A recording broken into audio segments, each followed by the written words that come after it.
करौली के यादव या जादव वंश की उत्पत्ति के बारे में इतिहासकार कोई प्रमाण प्रस्तुत नहीं करते हैं। करौली के यादव वंश स्वयं को चंद्रवंशी तथा भगवान श्री कृष्ण के वंशज बताते हैं। जैसलमेर का भाटी वंश भी अपने आप को भगवान श्री कृष्ण का ही वंशज बताते हैं। करौली के यादव वंश की उत्पत्ति की पुष्टि श्री भगवत गीता में मिलती है। सृष्टि के रचयिता ब्रह्मा के पुत्र अत्रि के वंशज सोम की संतानें सोमवंशी या चंद्रवंशी कहलाए। इस वंश के छठे चंद्रवंशी राजा ययाति के पुत्र चंद्रवंशी राजा यदु के वंशज यदुवंशी कहलाए।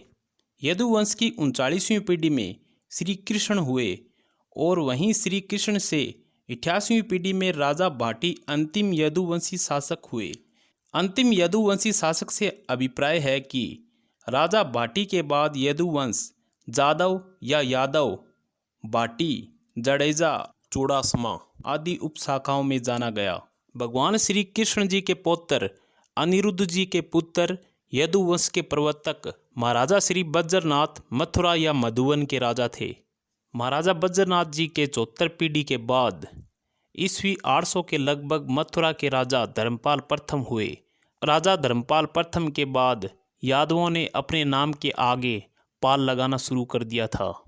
राजा धर्मपाल प्रथम के बाद 879 ईस्वी में इच्छापाल मथुरा के शासक बने। इनके दो पुत्र ब्रह्मपाल जो मथुरा के शासक हुए, दूसरे पुत्र विनयपाल मऊए के शासक हुए, जिनके वंशज बनाफर कहलाए।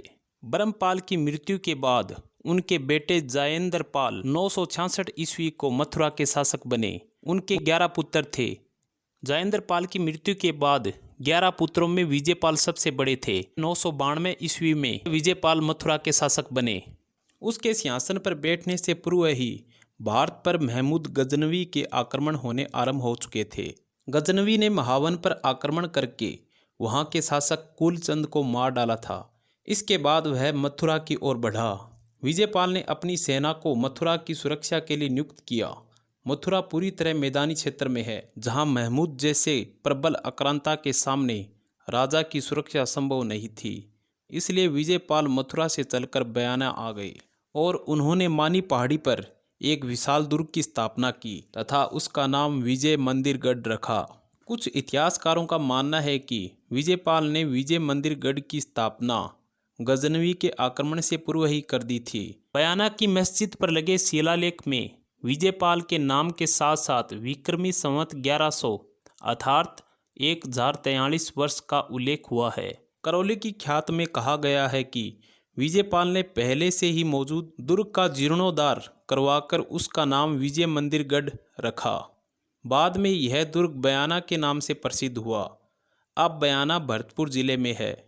विजयपाल महत्वाकांक्षी राजा था। राजा विजयपाल को ही करौली के यदुवंश का संस्थापक व आदिपुरुष कहा जाता है। उसने दूसरे राजाओं पर आक्रमण करके अनेक उल्लेखनीय विजय प्राप्त की। विजयपाल ने बेराट पर आक्रमण करके उसे अपने राज्य में मिला लिया।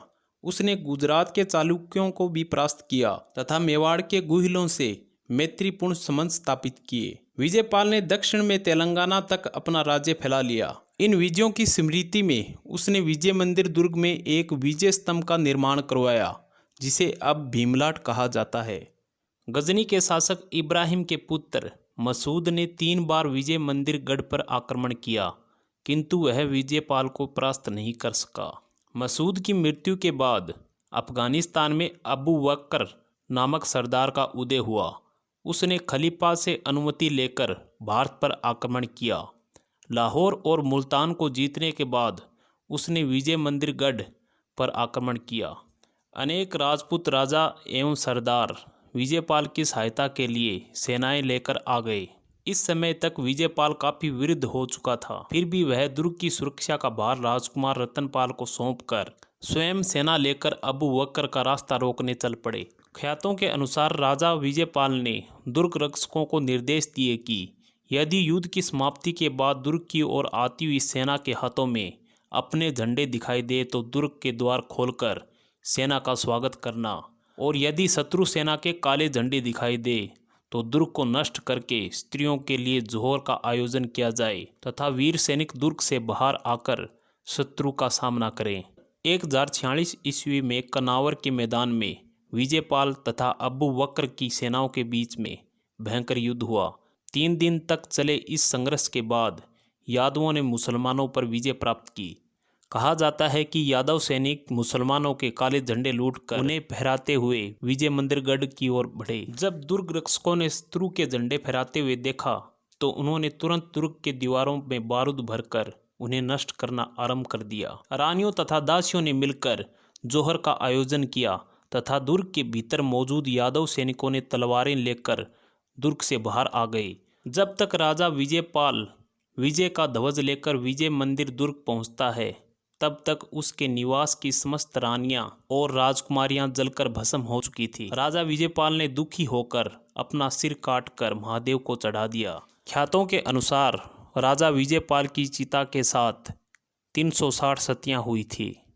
उधर अबू बकर को विजय मंदिरगढ़ की बर्बादी की जानकारी मिली तो वह फिर से अपनी सेना एकत्रित करके यादवों पर चढ़ बैठा और आसानी से दुर्ग पर अधिकार जमाने में सफल रहा। महाराजा विजयपाल ने 51 वर्ष तक शासन किया। उसने 35 लड़ाइयाँ लड़ी और 29 विवाह किए। उनके 18 पुत्र थे जिनमें से 10 पुत्र कन्नावर के युद्ध में मारे गए। महाराजा विजयपाल का मंत्री कल्याण नामक एक ब्राह्मण था जिसने योग्यता से महाराजा के राज्य का शासन प्रबंध किया। महाराजा विजयपाल ने महाराजाधिराज परम भट्टानक नामक उपाधि धारण की थी। नल सिंह राजा विजयपाल के दरबारी कवि थे। इन्होंने विजयपाल रासो नामक ग्रंथ की रचना की थी। यह यादव वंश का सर्वश्रेष्ठ ग्रंथ है।